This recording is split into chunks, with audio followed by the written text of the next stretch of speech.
جب ماہ سیام رمضان المبارک جلوہ گر ہوتا ہے، جنت کے 8 دروازے کھول دیے جاتے ہیں، جہنم کے دروازے بند کر دیے جاتے ہیں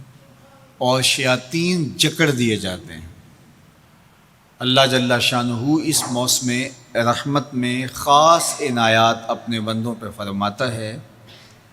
ایک نفل ادا کرنے سے فرض ادا کرنے کا ثواب ملتا ہے اور ایک فرض ادا کرنے سے 70 فرائض ادا کرنے کا ثواب ملتا ہے۔ اسی طرح راہ خدا میں 1 روپیہ دو گے تو 70 روپے خرچ کرنے کا ثواب ملے گا۔ اسی طرح باقی نیکیاں بھی جتنی بھی ہم کرتے ہیں، وہ ایک نیکی کریں گے تو 70 گنا اجر ماہ سیام میں ہمیں نصیب ہوتا ہے۔ اس لیے اہل ایمان کا یہ طریقہ ہے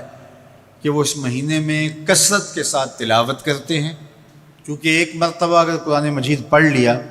تو 70 مرتبہ قرآن مجید پڑھنے کا ثواب نصیب ہوا۔ ماہ سیام میں چونکہ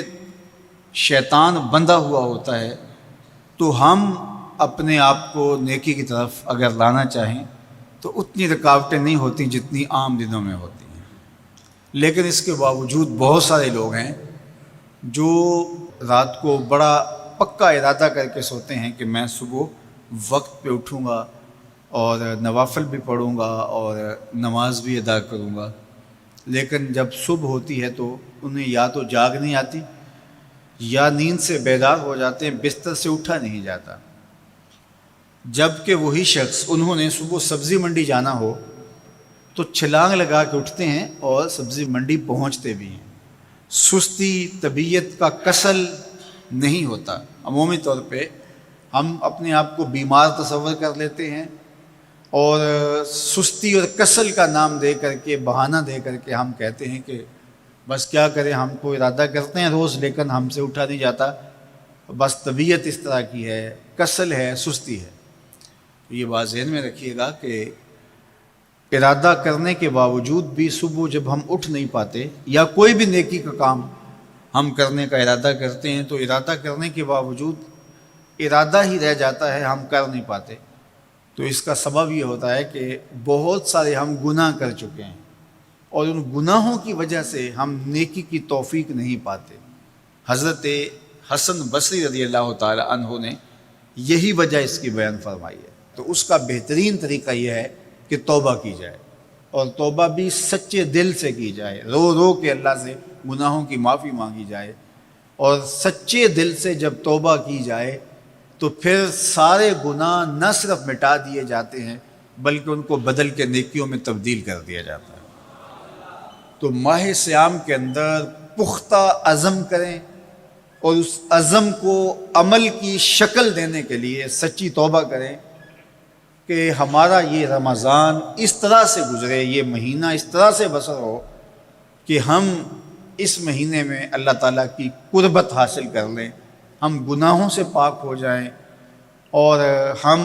جو ثمرات ہیں، جو فوائد ہیں اس مہینے کے، وہ ہم سمیٹ سکیں۔ تو یہ وہ مہینہ ہے جس کے انتظار میں میرے اور آپ کے آقا و مولا اپنی آنکھیں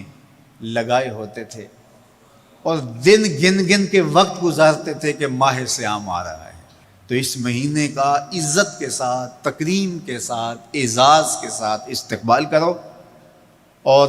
اس کو پلکوں پہ بٹھاؤ، اس کو دل پہ بٹھاؤ۔ اس مہینے کی تکریم یہ ہے کہ اس میں ہر برا کام چھوڑ دیا جائے۔ اگر کوئی شخص برا کام نہیں چھوڑتا اور روزے رکھتا ہے تو میرے اور آپ کے آقا و مولا کا ایک فرمان سن لیجئے، من لم یدع قول الزور والعمل بہ فلیس للہ حاجۃ فی ان یدع طعامہ و شرابہ۔ فرمایا کہ جو جھوٹ اور برے کام نہیں چھوڑتا، اس کے بھوکا اور پیاسا رہنے کی اللہ کو کوئی ضرورت نہیں ہے۔ تو روزہ خوراک بچاؤ مہم نہیں ہے جو چلائی جاتی ہے،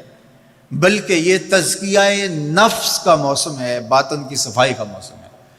اور باطن کی صفائی نہیں ہوتی جب تک ہم کوشش کریں۔ آپ کے بدن پہ بہت ساری میل چڑھی ہوئی ہے اور جمی ہوئی ہے بدن کے ایک ایک عضو پہ میل، تو آپ پانی میں چھلانگ لگا کے باہر بھی آ جاتے ہیں تو میل نہیں اترتی، چلو کچھ نہ کچھ فرق تو ضرور پڑ جاتا ہے، لیکن میل نہیں اترے گی۔ میل کب اترے گی؟ جب آپ اپنے بدن کو مل مل کے اس کے اوپر صابن لگا کر کے اچھی طرح سے اس کو جب اتاریں گے محنت کوشش سے، تو پھر آپ کا بدن مہک جائے گا، ہلکا پھلکا ہو جائے گا، میل اتر جائے گی۔ یہ موسم رحمت ہے، اللہ کی رحمتوں کا میਂہ برسے گا، اس سے کچھ نہ کچھ فائدہ تو ہوگا ہی، لیکن حقیقی فائدہ وہی حاصل کرے گا جو اپنے گناہوں کو مل مل کے دھوئے گا اور اپنے آپ کو صاف کرنے کی کوشش کرے گا۔ تو اپنے من کے میل اتارنے ہیں، اپنے باطن کے میل اتارنے ہیں، اپنے اعمال کی درستگی کی کوشش کرنی ہے۔ صلاۃ التراویح مسجد میں نہیں آ سکتے تو گھروں میں پڑھ لیجئے، جس طرح بڑی عمر والے لوگوں کو، بیمار لوگوں کو کہا گیا کہ آپ گھروں میں پڑھ لیں، بچوں کو کہا گیا، لیکن چھوڑیے گا نا، یہ رمضان المبارک کا خاص عمل ہے۔ آج کل دین بیزار طبقہ مختلف جگہوں پہ بیٹھ کے مسجد پر، مدرسے پر، تراویح پر، ان چیزوں پر تبصرہ کر رہا ہے اور اتنا ہلکا ثابت کرنا چاہ رہا ہے ان امور کو، جس طرح یہ چیزیں ہوتی کچھ نہیں ہیں، جبکہ ماہ صیام کے قیام پر میرے اور آپ کے آقا مولا نے بشارت دیتے ہوئے فرمایا، من قام رمضان ایمانا و احتسابا غفر له ما تقدم من ذنبہ،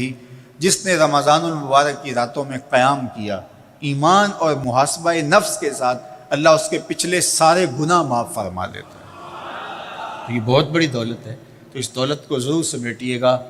ضرور حاصل کیجیے گا۔ من کی ستھرائی، عفت اور پاکی